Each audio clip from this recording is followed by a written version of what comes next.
Hello, America, and to our friends around the world, greetings. Victoria Nuland, according to Glenn Greenwald, was so deeply involved in the current corruption of the Ukraine issue that she was providing pastries to those who were agitating the removal of the previous leadership a decade ago. As one can see from her pictures, Mr. Greenwald is probably exaggerating as Jabba appears to have kept them all for herself. Also, if you remember, well, I remember this, as this was about the time I began utilizing online sources for news. Nuland was caught on a recording conspiring with a U.S. diplomat to the Ukraine coup, listing names of who they wanted in what positions. This recorded exchange and its lack of coverage in the legacy media is what helped begin my pivot away from corporate news. I've provided in the description to the archived Washington Times article, which connects Nuland being an instrumental role in the so-called and since proven to be a lie Steele Dossier that they used to plague Trump for the majority of his presidency. I've included at the end of this news reading video footage of Victoria Nuland discussing Ukraine and her feelings about the European Union. 5 March 2024, Victoria Nuland, third highest ranking U.S. diplomat and critic of Russia's war in Ukraine, retiring. By Matthew Lee, Associated Press. Victoria Nuland, the third highest ranking U.S. diplomat and frequent target of criticism for her war hawkish views on Russia and its actions in Ukraine, will leave her post this month, the State Department said Tuesday. Nuland, a career bureaucrat who served as Assistant Secretary of State for Europe during the Obama administration, but retired after Donald Trump was elected president, returned to government as Undersecretary of State for Political Affairs in the Biden administration. She had been a candidate to succeed Wendy Sherman as Deputy Secretary of State and had served as acting deputy since Sherman's retirement 7 months ago, but lost an internal administration personnel battle when President Joe Biden nominated Kurt Campbell to the number 2 spot. Campbell took office last month. Nuland had served at the U.S. Embassy in Moscow in the tumultuous 1990s and was in the city during the attempted coup against former Russian President Boris Yeltsin.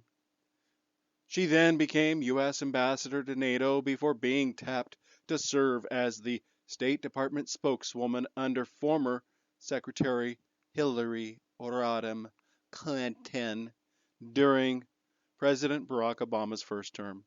As the department spokeswoman and later as Assistant Secretary of State for Europe, Nuland drew the ire of many Russian leaders for her outspoken defense of Ukraine, particularly after Russia annexed the Crimean Peninsula in 2014.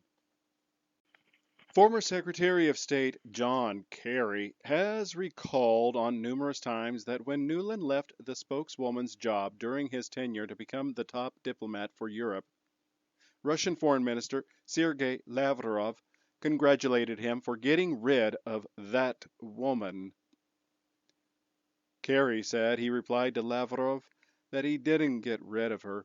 "Oh, I promoted her."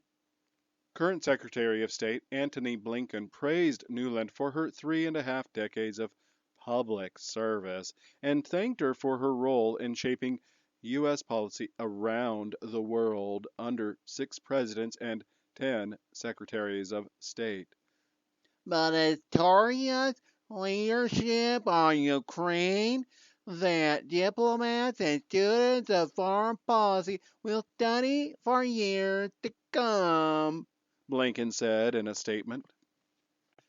Her efforts have been indispensable to confronting Putin's full-scale invasion of Ukraine, marshaling a global coalition to ensure his strategic failure and helping Ukraine work toward the day when it will be able to stand strongly on its own feet, democratically, economically, and militarily. Nuland will be replaced temporarily as Undersecretary by another career diplomat, John Haas, a former ambassador to Afghanistan who oversaw the U.S. withdrawal from the country. He is currently the Undersecretary of State for Management. So this administration goes from evil to incompetent. And here is the video and audio clip that I had spoken of earlier. What do you think? Good. So I don't think Cleach should go into the government. I don't think it's necessary. I don't think it's a good idea. I think Yats is the guy who's got the economic experience, the governing experience. He's the guy, what he needs is Cleach and Tony Book on the outside. He needs to be talking to them 4 times a week. I just think Cleach going in, he's going to be at that level working for Yatsenyuk. It's just not going to work. My understanding from that call, but you tell me, was that the big 3 were going into their own meeting, and that Yats was going to offer in that context a 3-way, the 3+1 conversation or 3+2 with you. Is that not how you understood it? Okay, good. I'm happy. Why don't you reach out to him and see if he wants to talk before or after? Okay, I've now written, one more wrinkle for you, Jeff. I can't remember if I told you this or if I only told Washington this, that when I talked to Jeff Feltman this morning, he had a new name for the UN guy, Robert Seri. Did I write you that this morning? He's now gotten both Seri and Ban Ki-moon to agree that Seri could come in Monday or Tuesday. So that would be great, I think, to help glue this thing and have the UN help glue it and, fuck the EU. So on that piece, Jeff, when I wrote the note, Sullivan's come back to me VFR saying you need Biden, and I said probably tomorrow for an attaboy and to get the deets to stick. So okay. Biden's willing.